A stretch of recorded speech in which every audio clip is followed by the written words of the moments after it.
अच्छा भाई साहब, जब भी आप आग जलाते होगे तो देखते होगे कि उसकी जो लपटें होती है हमेशा ऊपर जाती है, बाकी सारा चीज जो होता है ड्यू टू ग्रेविटी जो है नीचे आती है। दूसरी बात आप ये देखे होगे कि हमारे शरीर के अंदर भी एक प्रकार का आग है। तीसरी बात आप कि सिर्फ आग का काम सिर्फ डाइजेशन का काम नहीं है, बहुत सारा काम है। चौथी बात, आप ये नाम सुने होंगे कि अग्नि जो होता है हमारे शरीर के अंदर कुल 13 प्रकार का होता है। इसके बाद भी कुछ प्रकार का आपका अग्नि होता है, जैसे कि 4 प्रकार का अग्नि होता है। कभी कभी भाई में पूछ लेता है मास्टर कि बताइए भाई 4 प्रकार का अग्नि कौन कौन सा होती है, तो क्या 13 प्रकार का अग्नि होती है या फिर 4 प्रकार का अग्नि होती है? इस सारे सवालों का जवाब आज के लेक्चर में हम लोग जानने वाले हैं। तो चलिए भाई साहब शुरू करते हैं हम लोग आयुर्वेद को सीखना देसी भाषा में। जैसे कि आपको पता है कि लेक्चर जो है ये लेक्चर नहीं है, तो ऐसा एक्सपेक्ट मत कीजिएगा कि यहाँ पे हर एक पॉइंट कवर किया जाएगा। ये एक तरह का जो है स्मार्ट रिवीजन है। मतलब भाई साहब, मतलब सिंपल सा है भाई कि अगर आपका एग्जाम पास में होगा या फिर कभी आप जब किताब खोलते होगे तो समझ में नहीं आ रही होगी कि क्या लिखा हुआ है, सिर्फ और सिर्फ संस्कृत है, तो ये वीडियो आपके लिए है कि ये वीडियो देखने के बाद आपका एग्जाम बहुत अच्छा से चला जाएगा। इसके साथ साथ अगर आपको समझ में नहीं आता होगा तो वीडियो जब कंप्लीट हो जाएगा तो आप इसके बाद जब बुक पढ़ोगे तो बहुत अच्छे से समझ में आएगा। तो खैर ये सब चीज को बंद करते हैं भाई साहब, स्टार्ट करते हैं आज का लेक्चर। देखिए आज के लेक्चर में क्या पढ़ने वाले हैं, अग्नि के बारे में पढ़ने वाले हैं। क्या भाई साहब पढ़ने वाले हैं? अग्नि के बारे में पढ़ने वाले हैं। और अग्नि के बारे में चैप्टर 11 है, सुनेगा। टोटल चैप्टर जो है भाई साहब हम लोग 10 चैप्टर पढ़ चुके हैं, आज 11वां चैप्टर है। अगर इसके पहले का वीडियो नहीं देखोगे या इसके पहले का चैप्टर नहीं पढ़ोगे तो प्लीज उस चैप्टर को जरूर पढ़िएगा, क्योंकि बहुत अच्छे से हम लॉजिकली और देसी भाषा में समझाए हैं। ठीक है भाई साहब, तो देखिए यहाँ पे लिखा हुआ क्या है कि अग्नि जो है, अग्नि है क्या। हम जैसे कि वीडियो स्टार्ट करने के पहले बताए थे कि जो अग्नि है, आग जो है हमेशा ऊपर जाता है, नीचे क्यों नहीं जाता है? तो इसके पीछे 2 रीजन है भाई साहब। कौन कौन सा रीजन है? तो एक इसके अंदर है गुण भाई साहब। कौन कौन है? उष्ण गुण है और लघु गुण है। फिर से सुनेगा, इसके पास 2 तरह का गुण है, एक उष्ण गुण एक लघु गुण। और जो चीज सुनेगा, जो चीज उष्ण और लघु होगा वो हमेशा ऊपर जाएगा, और यही दोनों गुण इसके पास है। किसके पास? आपके पास, अग्नि के पास है। इसीलिए जो है ये हमेशा जो है ऊपर की ओर जाता है। तो याद रखिएगा कि अग्नि का स्वभाव क्या है भाई साहब? उष्ण है और लघु है। ठीक है, तो बात आता है कि हम 2 चीज हमेशा देखे हैं, जैसे कि हम जो भी वाद पढ़ा रहे थे, जब पित्त पढ़ा रहे थे, जब कब पढ़ा रहे थे, जो भी चैप्टर पढ़ा है तो उसका वर्ड का व्युत्पत्ति देखे थे और निरुक्ति देखे थे। अब बहुत सारे लेक्चर में हम बता चुके हैं कि व्युत्पत्ति क्या है, निरुक्ति क्या है। खैर इस बार भी बता देते हैं, अगर आप बार भूल जाते हो तो कोई बात नहीं, मास्टर फीस बता देगा आपको। तो सिंपल सा सुनिए कि व्युत्पत्ति क्या होता है। व्युत्पत्ति मतलब सिंपल सा होता है कि जो वर्ड है वो वर्ड बना कैसे, समझे? फिर से जो वर्ड है वो बना कैसे और कैसे बना, कैसे पता चलेगा? उसको तोड़ेंगे। सुनेगा, व्युत्पत्ति में क्या करते हैं हम वर्डों को तोड़ तोड़ के समझते हैं कि बना कैसे है। फिर निरुक्ति क्या होता है भाई साहब? निरुक्ति बस इतना सा होता है कि उस शब्द का मतलब क्या है। अब वो शब्द का मतलब बहुत सारा हो सकता है। जैसे आपसे पूछे हम कि अमेरिका कैसा है, तो कोई बोलेगा कि बहुत अच्छा है, कोई बोलेगा कि बहुत खराब है। तो अमेरिका एक ही शब्द है लेकिन उसका मतलब अलग अलग है, तो वही है निरुक्ति। तो खैर इसको समझते हैं पहले व्युत्पत्ति। व्युत्पत्ति क्या होता है, अग्नि का व्युत्पत्ति क्या होता है? तो समझिए भाई साहब क्या लिखा हुआ है कि व्युत्पत्ति जो है भाई साहब ये अंग धातु से बना हुआ। सुनेगा, अब बात आता है कि धातु क्या होता है। धातु बार बताए हम कि धातु एक तरह का क्रिया है। क्रिया मतलब कि कुछ करने का जो बोध होता है, जो कुछ करने के लिए बोल रहा है वही क्रिया है। जैसे कि जिसमें ऐसा शब्द जो लास्ट में ना लगे। देखिए क्रिया सिंपल सा क्या भाई साहब? एक्शन है ना। तो हम कैसे पहचानेंगे कि कौन सा एक्शन है? तो याद रखिएगा कि ऐसा शब्द जिसके लास्ट में ना लगे उसी को धातु बोलेंगे। जैसे पढ़ना, लिखना, ये सब क्या है? एक्शन है, और इसी को क्रिया बोलते हैं। जहां सिंपल सा पूरा है कि आपसे ऑब्जेक्टिव पूछा जा सकता है कि अग्नि में कौन सा धातु है, तो याद रखिएगा अंग धातु है। और अंग धातु मतलब होता है भाई साहब क्या? कि गति करना। तो देखिए लास्ट में क्या है? ना है, तो गति करना या फिर ऊपर जाना है। ये दोनों का मतलब है किसका? अंग धातु का मतलब है, मतलब अंग का मतलब है ऊपर जाना या फिर गति करना, और उसी से हम लोग समझते हैं अग्नि। इसीलिए जो है भाई साहब अग्नि ऊपर जा रहा है। क्यों? क्योंकि उसका काम है क्या है? ऊपर जाना। तो आपको बहुत अच्छे से समझ आया होगा कि इसका निरुक्ति क्या है भाई साहब, मतलब सॉरी व्युत्पत्ति क्या है। ठीक है, फिर देखते हैं भाई इसका निरुक्ति क्या है। निरुक्ति मतलब वही आग है, फिर से सुनेगा, वही आग है लेकिन देखने का सबका अलग अलग परसेप्शन है। जैसे भाई साहब कैसे परसेप्शन अलग अलग है? तो देखिए एक साहब क्या बोल रहे हैं या फिर बोलो तो एक आचार्य जी क्या बोल रहे हैं कि अंगति ऊर्ध्व गच्छति इति अग्नि। अब बात बोलो कि भाई साहब सबको मतलब क्या हुआ, तो समझिएगा कि अंगति मतलब क्या होता है? गति करना। देखिए गति करना मतलब कि मूवमेंट करना। ऊर्ध्व मतलब होता है ऊपर की ओर। सुनिएगा, ऊपर की ओर होता है भाई साहब। और गच्छति मतलब जाना। सुनेगा, मतलब कि गति करके ऊपर की ओर जाता है वही अग्नि है। इति अग्नि, उसी को हम लोग अग्नि बोलते हैं। तो अग्नि का निरुक्ति तो पहले ये बता दिया गया, मतलब अग्नि किसको बोलते हैं ये बता दिए, है ना आचार्य साहब।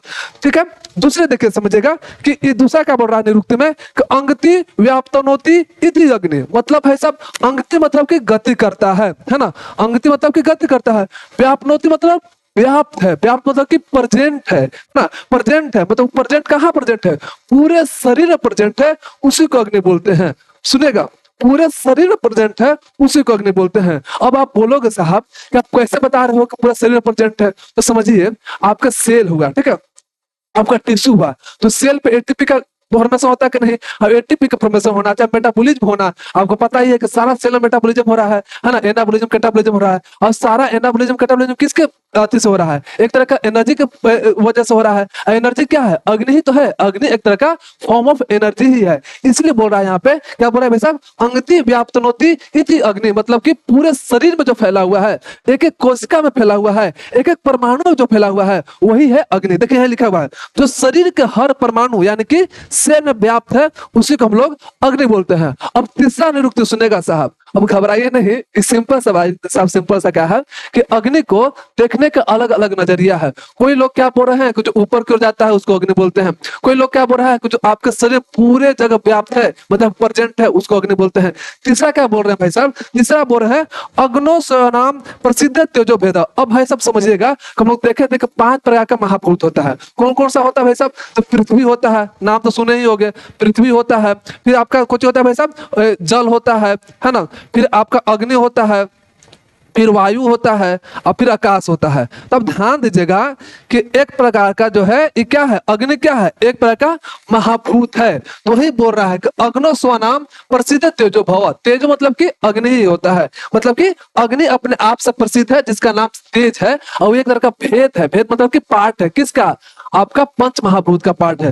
तो बहुत अच्छे से तीनों की निरुक्ति पता चल गया। अभी हम लोग क्या क्या देखे, हम लोग अभी सिंपल सा देखे भाई कि उसका व्युत्पत्ति क्या है, तो अंग धातु से बना हुआ है ना, अंग मतलब होता है गति करना या फिर ऊपर जाना। फिर देखे व्युत्पत्ति क्या है, मतलब सॉरी निरुक्ति क्या है, तो निरुक्ति में 3 निरुक्ति देखे, 3 निरुक्ति मतलब कि 3 मतलब है आग का। एक मतलब क्या है कि जो ऊपर जा रहा है उसको आग बोलते हैं, एक पूरे शरीर में जो फैला हुआ है उसको आग बोलते हैं, और तीसरा बोल रहे हैं भाई साहब जो तेज महाभूत है, जो अग्नि महाभूत है, वही आग है। तो सिंपल सा तीनों मतलब आपको बहुत अच्छे से समझ में आ गया है। ठीक है, नेक्स्ट देखते हैं भाई साहब क्या लिखा हुआ है, कुछ छूटा हुआ तो नहीं भाई साहब, नहीं कुछ नहीं छूटा हुआ है। अब समझिएगा कि अब परिभाषा देखते हैं कि अग्नि की परिभाषा क्या है, तो परिभाषा उसी से बनेगा, जो भाई निरुक्ति है वही तो परिभाषा बनाएगा। तो परिभाषा में क्या देखेंगे, परिभाषा में सिंपल सा देखेंगे कि जो डाइजेशन कर रहा है, सुनेगा, जो आपके शरीर में डाइजेशन कर रहा है, देखिए अग्नि का काम डाइजेशन भी करना है ना, और अग्नि का काम बहुत सारा है, आपका तेज बढ़ाता है, आपका मेमोरी पावर बढ़ाता है, आपका कॉम्प्लेक्शन को ठीक रखता है, रंग को ठीक रखता है, बहुत सारा काम है। लेकिन हम बता सकते हैं कि मेनली जो काम इसका है डाइजेशन में काम है। तो ये चीज बोल रहा है कि इसका परिभाषा में क्या बोल रहे भाई कि देखिए कि शक्ति इसका क्या है भाई साहब, आग नहीं है, सुनेगा, यह एक तरह का सिर्फ आग मत समझिएगा, ऐसा मत सोचिएगा कि जो अग्नि है एक तरह का आग है, इसका काम पाचन करना है और परिवर्तन करना है। परिवर्तन मतलब कि ट्रांसफॉर्मेशन करना है। जैसे सिंपल से मान लो कि आप जो खाना खाते हो, रोटी खाए है ना, और रोटी को ट्रांसफॉर्म कर दिया, कैसे ट्रांसफॉर्म किया, उसको डाइजेशन किया, और डाइजेशन कैसे किया भाई साहब, आग के हेल्प से, मतलब कि अग्नि के हेल्प से। उसको आप मॉडर्न साइंस में HCl समझ सकते हो, सिंपल सा समझो, मॉडर्न साइंस में उसको HCl समझ सकते हो। तो HCl का किया, उसको डाइजेस्ट किया, और डाइजेस्ट करके रोटी को क्या बना दिया, आपका कार्बोहाइड्रेट बना दिया। तो कार्बोहाइड्रेट का ट्रांसफॉर्म किया। तो वही चीज यहाँ पे लिखा हुआ भाई कि जो शक्ति भाई साहब, जो किसका शक्ति, आपका अग्नि का शक्ति जो है लिखा है, सिर्फ आग नहीं है बल्कि डाइजेशन, दहन और परिवर्तन की शक्ति है। आपको बहुत अच्छे समझ में आया होगा कि क्यों दहन बोला, दहन मतलब कि जलाने का शक्ति है। फिर परिवर्तन क्या बोला भाई, क्योंकि ट्रांसफॉर्म कर रहा है, मतलब रोटी से कॉम्प्लेक्स फूड मटेरियल से सिंपल फॉर्म में इसको कन्वर्ट कर रहा है, इसलिए बोला जाता है कि परिवर्तन का शक्ति है। दूसरी बात समझिएगा भाई कि आचार्य भागवत जी क्या बोलते हैं, तो भागवत जी बोल रहे हैं कि पित्त में तेजस गुण होता है। सुनेगा, अब आप सोचोगे समझोगे, अगर आप मेरा पित्त का जो लेक्चर देखे होंगे, वात का लेक्चर हम अपलोड कर चुके हैं, पित्त का लेक्चर अपलोड किए, कफ का लेक्चर अपलोड किए, तो आप अगर पित्त का लेक्चर देखे होंगे तो सब बताए थे कि पित्त का काम डाइजेशन का है ना। फिर से सुनेगा, पित्त का काम डाइजेशन का है, और अभी बता रहे हैं क्या भाई साहब कि अग्नि का काम डाइजेशन का है। तो आप तो कंफ्यूज कर दिए, वहां पर पित्त का काम है, यहाँ अग्नि का है। तो समझिएगा कुछ लॉजिक है भाई साहब। क्या लॉजिक है साहब, लॉजिक सिंपल सा है कि जो पित्त जो है ना भाई साहब, पित्त में ही अग्नि होता है। सुनेगा, पित्त के अंदर ही अग्नि होता है, और वही अग्नि जो है या बोलो तो पित्त जो है वही डाइजेशन में हेल्प करता है। अब लोग को समझ में नहीं आया, कुछ एग्जांपल दो। तो सिंपल समझिए कि जो अग्नि है ना वो एनर्जी है, अग्नि जो है एनर्जी है या बोलो तो सॉफ्टवेयर है। और सॉफ्टवेयर को कहाँ रहना पड़ेगा, हार्डवेयर के अंदर रहना पड़ेगा, क्योंकि बिना हार्डवेयर का कैसे रह सकता है सॉफ्टवेयर। इसीलिए सिंपल सा समझो, जैसे शरीर है ना, तो शरीर के अंदर कहाँ आत्मा कहाँ है, शरीर के अंदर है। अगर शरीर को हटा दो तो आत्मा रह पाएगा या फिर आत्मा कोई काम कर पाएगा, नहीं काम कर पाएगा। आत्मा को काम करने के लिए उसको शरीर की जरूरत होता है। उसी तरह से अग्नि को काम करने के लिए एक शरीर की जरूरत है, और शरीर क्या है, पित्त है। तो पित्त एक समझो कि फिजिकल फॉर्म है, और जो आपका अग्नि है ना वो एक तरह का एनर्जी है जो कि फिजिकल फॉर्म में रहता है और डाइजेशन का काम करता है। बहुत अच्छा समझ में आया होगा जो हम बताएं। यही चीज यहाँ पे बोल रहे क्या भाई साहब कि पित्त में जो है तेजस गुण है, तेजस गुण मतलब कि अग्नि का गुण है। दूसरी बात बोला है कि जो है सोम को त्याग कर। अब देखिए भाई सिंपल सा, सोम मतलब होता है ठंडापन। अगर हमको डाइजेशन करना है और डाइजेशन करना है तो पीएच जो HCl का क्या होता है 7 के नीचे होता है, बोला जाता है 1.3 के आसपास रहता है। तो 1.3 के आसपास रहता है, इसका मतलब कि डाइजेशन बहुत ज्यादा अच्छा से होता है। तो अल्टीमेट देखते रहोगे कि अग्नि जैसा उसका प्रॉपर्टी है। इसलिए यहाँ पे लिखा हुआ भाई साहब क्या कि सोम को त्याग कर पाक करता है। पाक मतलब पाकिस्तान नहीं है साहब, पाक मतलब होता है पकाना, मतलब कि डाइजेस्ट करता है। फिर बोल रहा है इसलिए भाई साहब इसको अग्नि कहते हैं। सिंपल सा बात है, जैसे आप किचन में जाते हैं और किचन में जो खाना पका रहा है उसी को बोलते हैं पाक। अब कौन खाना पकाता है, अग्नि पकाता है। तो यही चीज बोल रहा है कि जो आपका शरीर के अंदर खाना पका रहा है उसको आग बोलेंगे। अब आग कहाँ रहता है, जो अग्नि कहाँ रहता है, पित्त के अंदर रहता है। तो आपको बहुत अच्छे से समझ में आया होगा। ये चीज देखिए यहाँ पे लिखा हुआ है कि पित्त जो है ना एक तरह का लिक्विड है। सुनेगा, पित्त जो है एक तरह का लिक्विड है, लेकिन उसके अंदर जो पाचन शक्ति है ना वही अग्नि है। तो एक तरह से समझ पा रहे हो कि अग्नि एक तरह का क्या है भाई साहब, एक तरह का एनर्जी है। अब पित्त क्या है, एक तरह का लिक्विड है या बोलो तो फिजिकल फॉर्म है, उसके अंदर एनर्जी रहता है अग्नि के तौर पे। तो आपको बहुत अच्छे से समझ में आया होगा। अब देखिए भाई साहब कि अग्नि का महत्व क्या है, मतलब कि इंपॉर्टेंस ऑफ अग्नि। जैसे कि आपका ही महत्व होगा अपना, है ना, आपका घर में अपना महत्व होगा। बोलेगा कि साहब मेरा घर में तो कोई महत्व ही नहीं है, कोई मेरा वैल्यू नहीं करता है। लेकिन आपका वैल्यू करे चाहे नहीं करे, अग्नि का जरूर वैल्यू करता है आयुर्वेदा। कैसे करता है भाई साहब, बोलता है क्या बोलता है भाई कि अगर अग्नि शांत हो गया, फिर सुनेगा, अगर अग्नि शांत हो गया पूरा तरह से, अगर अग्नि शांत हो गया तो बोलता है मृत्यु हो जाएगा। ये तो बड़का बात बोल दिया साहब। अब बोलोगे कि कैसे मृत्यु हो जाएगा, प्रूव करो। तो समझिएगा क्या कि अग्नि का काम क्या था, डाइजेशन का काम था।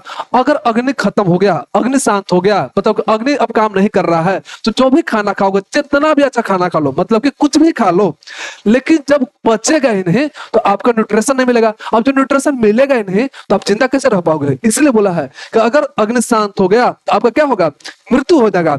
लेकिन यही चीज बोला है कि अगर अग्नि विकृति आ गई, विकृति आ गई मतलब कि आवश्यकता से अधिक आपका आग निकल रहा है या फिर कम निकल रहा है, तो ये होगा विकृति। विकृति मतलब कि नेचुरल स्टेट में नहीं रहा, जो उसको नेचुरल स्टेट था, जैसे रहना चाहिए था, संतुलित रहना चाहिए था, बैलेंस स्टेट में रहना चाहिए था, वो अब नहीं रहा, वो विकृत आ गया उसके अंदर, है ना, खराबी आ गया उसके अंदर। तो उससे क्या होता है भाई साहब, आपको बहुत सारा बीमारी होता है। आप देखते होंगे क्या, इंडाइजेशन का प्रॉब्लम हो जाता है, एसिडिटी का प्रॉब्लम हो जाता है। क्यों, क्योंकि उसके अंदर क्या आ गया, विकृति आ गया। अब बात बोलो कि सबसे बेहतरीन कौन है भाई साहब, तो सबसे बेहतरीन जो है युक्त, मतलब कि बैलेंस स्टेट में, मतलब कि जब आपका अग्नि बैलेंस स्टेट में निकले, जितना निकलना चाहिए उतना ही निकले, तब आपका जो है क्या करता है, आपका दीर्घायु का काम करता है। अब बात बोले कि दीर्घायु मतलब भाई साहब, मतलब कि लॉन्ग लाइफ, मतलब कि बहुत दिन तक जिंदा रहोगे। अब बोले भाई साहब कैसा, आप बोलोगे बहुत दिन तक जिंदा रहेंगे, तो समझिएगा कि आप अगर आपका अग्नि अच्छा से काम कर रहा है तो डाइजेशन अच्छा से होगा। अगर डाइजेशन अच्छा से होगा तो आपको कार्बोहाइड्रेट अच्छा मिलेगा, प्रोटीन अच्छा मिलेगा, फैट्स अच्छा सा मिलेगा।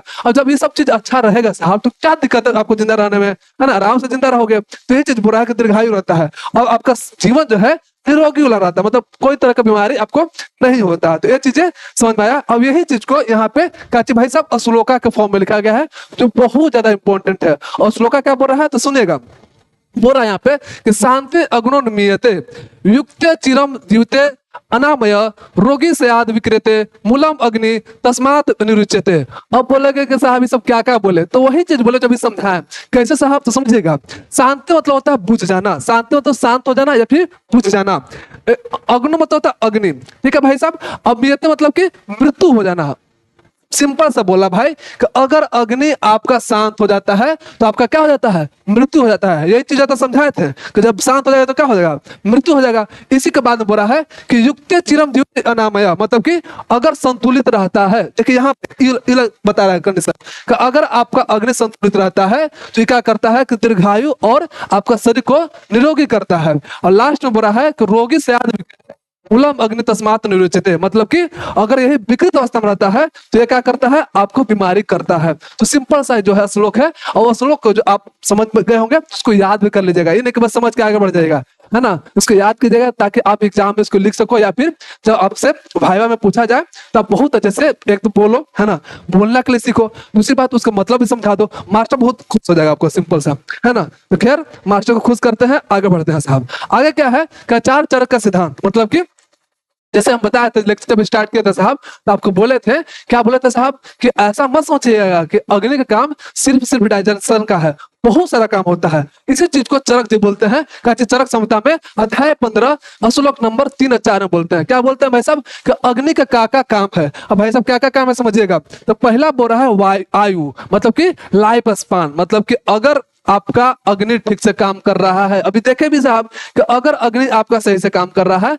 तो आपका लाइफ स्पेन को बढ़ाएगा। जैसे सिंपल से यहाँ पे लिखा भी है कि अग्नि भोजन तत्व में, देखिए सिंपल सा बात है सब, क्या कि अगर आप जो चीज खाते हो, समझिएगा, अगर चीज खाते हो तो उसको क्या होगा, पोषक तत्व बनेगा, मतलब कि न्यूट्रिशन बनेगा। और वही न्यूट्रिशन किसको मिलेगा, आपको धातु को मिलेगा। धातु मतलब कि आपको ट्यूसिक को मिलेगा। आपको पता ही है 7 तरह का धातु होता है, रस होता है, रक्त होता है, मांस होता है, मेद होता है, अस्थि होता है, मज्जा होता है और शुक्र होता है। इस सारे धातुओं को न्यूट्रिशन मिलेगा कब, जब आपका अग्नि अच्छा से काम करेगा। और जब अग्नि अच्छा से काम करेगा तो आपका आयु क्या होगा, बढ़ जाएगा। यही चीज समझाया है। दूसरा बात बोल रहा है भाई साहब कि बल मिलता है। अब बात बोलोगे कि भाई साहब अग्नि से कैसे बल मिलता है, तो समझिए क्या भाई साहब कि अगर अग्नि अच्छा से काम करेगा तो आपका उससे क्या बनेगा, आहार रस बनेगा। सिंपल सा आहार रस मतलब क्या, वही डाइजेस्टिव जूस से बनेगा आपका, क्या जो आपका आहार हुआ तो आहार रस में कन्वर्ट होगा, है ना। डाइजेशन के बाद क्या में कन्वर्ट होगा, आहार रस से में कन्वर्ट होगा। और यही आहार रस जो है आपको ओजस बनाएगा, और ओजस से क्या है, आपका एक तरह का बल का आधार है। तो अल्टीमेट सिंपल से आप एक लाइन याद रखेगा कि आपका जो अग्नि है बल को प्रोवाइड करता है आपको, मतलब बल भी देता है। तीसरा बात भाई साहब उत्साह देता है। अब बोलोगे कि उत्साह किसे देता है, तो समझिएगा कि जो आपका अग्नि है ना, आपके सत्व गुण को बढ़ाता है। सुनेगा फिर से, आपका जो आग है साहब वो आपके सत्व गुण को बढ़ाता है और तमस गुण को कम करता है। अब बोलोगे भाई सत्व गुण क्या होता है, तमस गुण क्या होता है, अगर जानते होगे तो बहुत अच्छा भाई, अगर नहीं जानते हो तो प्लीज प्रकृति का लेक्चर देखो। प्रकृति के लेक्चर में बहुत अच्छे से, बहुत लॉजिकली और बहुत देसी भाषा में, सुनेगा, बहुत देसी भाषा में हम समझा चुके हैं कि प्रकृति क्या होता है। और प्रकृति में ही देखे तो गुण है ना, 3 तरह का गुण होता है, रजस, तमस और सत्व गुण होता है। जबकि दोष बोलेंगे कि दोष कितना होता है, तो 2 दोष होता है, तम और रज होता है। आखिर ऐसा क्यों होता है उसमें हम समझाए हैं। तो अभी सिंपल से समझिएगा कि अग्नि क्या करता है साहब, आपका सत्व गुण को बढ़ाता है और तम गुण को कम करता है। तम गुण का काम क्या था, आलस्य का। अगर मान लीजिए आपका शरीर में तम गुण बढ़ेगा तो आपका आलस्य आएगा, नींद आएगा। लेकिन जब सत्व गुण काम करेगा तो आपको बहुत बेहतरीन मजा आएगा, दम, है ना। सब चीज पॉजिटिव नजर आएगा। जो भी चीज देखोगे बोलोगे भाई क्या मस्त आदमी है, और कोई मर भी गया तो बोलोगे क्या मस्त काम हुआ है, तो इतना पॉजिटिव हो जाओगे। तो यही बोल रहा है भाई साहब कि आपके अंदर क्या लाएगा, उत्साह लाएगा। कौन, आपका अग्नि। तो 3 चीज देख लिया भाई साहब, आपका आयु बढ़ा रहा, क्यों बढ़ा रहा समझा दिए, आपका बल बढ़ा रहा, क्यों बढ़ा रहा है समझा दिए, और उत्साह कैसे लाता है भी समझा दिए। अब देखिए भाई साहब क्या बोल रहा है कि वर्ण, मतलब कि जो आपका स्किन टोन है ना भाई। अब बोलो कि भाई मेरा स्किन टोन तो काला है, तो भाई साहब जो भी है काला खराब थोड़ी होता है साहब, बस अच्छा होना चाहिए, खराब नहीं होना चाहिए। मतलब कि स्किन में किसी प्रकार का बीमारी नहीं होना चाहिए, तो आपका स्किन बेहतरीन है। तो ही बोल रहा है कि अगर अग्नि आपका बेहतरीन है तो आपका जो स्किन टोन है, आपका जो वर्ण है बहुत अच्छा काम करेगा। इसके पीछे लॉजिक क्या भाई साहब, तो बहुत अच्छा से लिखा है कि अगर पाचन सही से होता है, सुनेगा, अगर पाचन सही से होता है आपका तो क्या होता है भाई साहब, रसाग्नि जो है भाई शुद्ध करता है किसको, आपका रक्त को। रसाग्नि जो है आपको शुद्ध करता है रक्त को। इसके साथ साथ भ्रांजक पित्त जो है भाई साहब आपको त्वचा को चमकाता है। जैसे कि पित्त के लेक्चर बहुत अच्छा से बताए थे कि 5 प्रकार का पित्त होता है, उसमें से एक प्रकार है भ्रांजक पित्त। और भ्रांजक पित्त का मेनली काम जो होता है भाई साहब आपका स्किन टोन को ठीक करना होता है। अब भ्रांजक पित्त अच्छा से तब काम करेगा जब आपका अग्नि अच्छा से काम करेगा। सिंपल से समझ में आया। तो इसीलिए बोला जाता है कि जो अग्नि है आपका वर्ण को भी कंट्रोल करता है। ठीक है, अब देखिए भाई साहब लिखा हुआ है कि अग्नि ठीक रहा तो आपका स्वास्थ्य रहेगा, मतलब कि हेल्थ रहेगा। सिंपल सा बात है, अगर सम अग्नि रहेगा। देखिए यहाँ पे लिखा है, अगर आपका सम अग्नि है, सम अग्नि मतलब कि बैलेंस स्टेट में है, देखे थे ना कि बैलेंस स्टेट में है, तो अगर बैलेंस स्टेट में है तो क्या करेगा, किसी प्रकार की बीमारी नहीं करेगा। और जब किसी प्रकार की बीमारी नहीं होगा तो क्या होगा, आप निरोग रहोगे। सिंपल सा समझ में आता है। फिर लास्ट में लिखा है भाई कि ओज देता है, ओज मतलब कि इम्यूनिटी। अब समझिए क्या ओज है क्या, हम लोग जो है सिंपल सब बोल देते हैं इम्यूनिटी, लेकिन वो समझिएगा कि जैसे रस, रक्त, मांस, मेद, तो समझिएगा कि सारा धातु जो है ना, धातु के पाचन के बाद क्या होता है कि दो भाग बनता है। एक आपका बनता है सार भाग, एक बनता है कीट भाग। समझिएगा, एक बनता है सार भाग, एक बनता है कीट भाग। अब बात बोलोगे कि भाई सार भाग क्या है, कीट भाग क्या है, तो समझिएगा सार भाग जो है ना बहुत इंपॉर्टेंट चीज है जो कि आपके शरीर के लिए जरूरी है ना। और कीट भाग बोलो समझो कि एक्सक्रीटरी प्रोडक्ट है जो कि आपके शरीर से बाहर निकालना है। तो जैसे कि हर एक धातु का एक सार भाग होता है, मतलब कि एसेंस पार्ट होता है, जो इसेंशियल पार्ट होता है, जो इसेंशियल पार्ट है ना वही ओज है। अगर बहुत नहीं समझ में आएगा भाई साहब तो आपके लिए सिंपल सा है, एक तरह का इम्यूनिटी है। और इम्यूनिटी तभी अच्छा से मिलेगा, आपका काम करेगा जब आपका अग्नि रहेगा। क्यों, क्योंकि आगे देखेंगे हमको धत्वाग्नि भी होता है, तो धत्वाग्नि अगर अच्छा से काम करेगा, मतलब कि अग्नि, ठीक, अग्नि धत्वाग्नि का एक प्रकार का अग्नि है, हम देखेंगे कितने प्रकार का अग्नि होता है, ठीक है। तो धत्वाग्नि अच्छा से काम करेगा तो आपको धातु को अच्छा सा पोषण मिलेगा, और जब धातु का अच्छा सा पोषण मिलेगा तो उससे मिलता है, बनता है ओज, तो ओज भी आपका अच्छा रहेगा। तो अल्टीमेट जो है भाई साहब हम देखें कि चरक जी जो है आपका कुछ सिद्धांत दिए हैं जिनका अध्याय नंबर 15 में और श्लोक नंबर 3-4 में समझाया है कि अग्नि का क्या काम है। उसी को श्लोक के फॉर्म में लिखा हुआ भाई साहब, क्या चीज लिखा हुआ है साहब कि आयु वर्ण बलम स्वास्थ्यम उत्साह उपजयतो प्रभा ओज तेज अग्नय प्राण च उत्ता देहाग्नि हेतुका। मतलब भाई साहब वही चीज बोल रहा है क्या कि जिससे आयु, बल, उत्साह, वर्ण, स्वास्थ्य और ओज की प्राप्ति होती है, उसी को क्या बोलते हैं भाई साहब, क्या बोलते हैं आप, अग्नि बोलते हैं। बहुत अच्छे से आपको समझ में आया होगा। अब देखिए कि अग्नि का स्थान कहाँ है। जैसे कि आपको पता है कि अग्नि कहाँ रहता है। अगर आपको बोले कि अग्नि कहाँ रहता है तो आप तो सिंपल सा बोलोगे कि अच्छा मास्टर आप तो शुरुआत में बोले थे कि अग्नि पूरे शरीर में व्याप्त होता है, तो हम तो बोल रहे हैं कि अग्नि पूरे शरीर में व्याप्त होता है। तो भाई आप सही बोल रहे हो, लेकिन उसका हेडक्वार्टर भी तो होना चाहिए, मतलब उसका एक स्पेशल जगह भी तो होना चाहिए जहां पे वो रहता है। तो याद रखिएगा भाई साहब कहाँ रहता है, तो देखिए लिखा है ग्रहणी। अब बात करोगे भाई कि ग्रहणी होता क्या है साहब, तो समझिएगा ग्रहणी क्या होता है। समझिएगा, एक मिनट रुक जाइए, थोड़ा पेन को ऊपर कर लेते हैं साहब। समझिएगा हो रहा है कि ग्रहणी में होता है, सिंपल सा समझिएगा कि जो अग्नि है, अग्नि तो ऐसे आपके पूरे शरीर में रहता है, मतलब वो तो हर एक सेल में रहता है।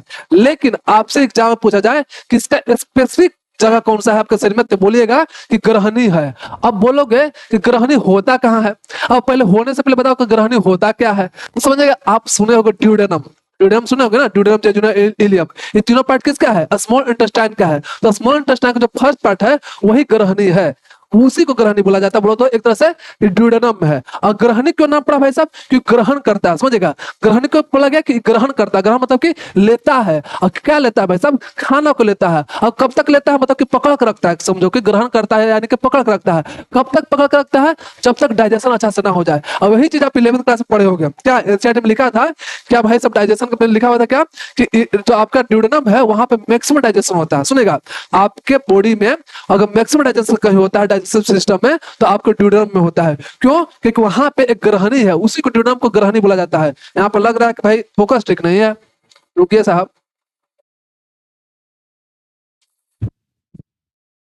हाँ ठीक है साहब, सुनेगा, तो ग्रहण उसी को बोला जाता है। तो ये चीज बुरा है कि जो ग्रहण करता है ना, और उसी को ड्यूडेनम बोलते हैं। अब बात आता है कि ग्रहणी रहता कहाँ है, इस सवाल पूछा जाता है कि ग्रहणी रहता कहाँ, तो याद रखेगा कि पक्वाशय और अमाशय के मध्य होता है। अब बात बोले कि भाई पक्वाशय क्या होता है और अमाशय क्या होता है, तो सिंपल से समझेगा कि पक्वाशय को बोला जाता है क्या भाई साहब, लार्ज इंटेस्टाइन, और अमाशय को बोला जाता है स्टमक। मतलब कि लार्ज इंटेस्टाइन और स्टमक के बीच रहता है कौन, आपका ग्रहणी। ग्रहणी मतलब आपका ड्यूडेनम रहता है, और वहीं पे आपका क्या होता है भाई साहब, डाइजेशन मैक्सिमम होता है। सिंपल से याद रखेगा कि आपका शरीर में ऐसा तो रहता है सारा जगह, लेकिन मेनली जो है ग्रहण में प्रेजेंट रहता है। ठीक है, यही चीज लिखा है कि व्याप्त कहाँ था भाई साहब, अग्नि जो है शरीर के प्रत्येक परमाणु यानी कि सेल में रहता है, लेकिन मुख्य स्थान जो है भाई साहब इसका ग्रहणी है। और ग्रहणी कहाँ रहता है भाई साहब, कि पक्वाशय और अमाशय के मध्य रहता है। अब आपको बहुत अच्छे से समझ में आया होगा क्या क्या बोले भाई साहब, तो यही चीज बोल रहा है। अब देखिए तीसरा टर्म है कला। अब भाई साहब कला क्या समझेगा,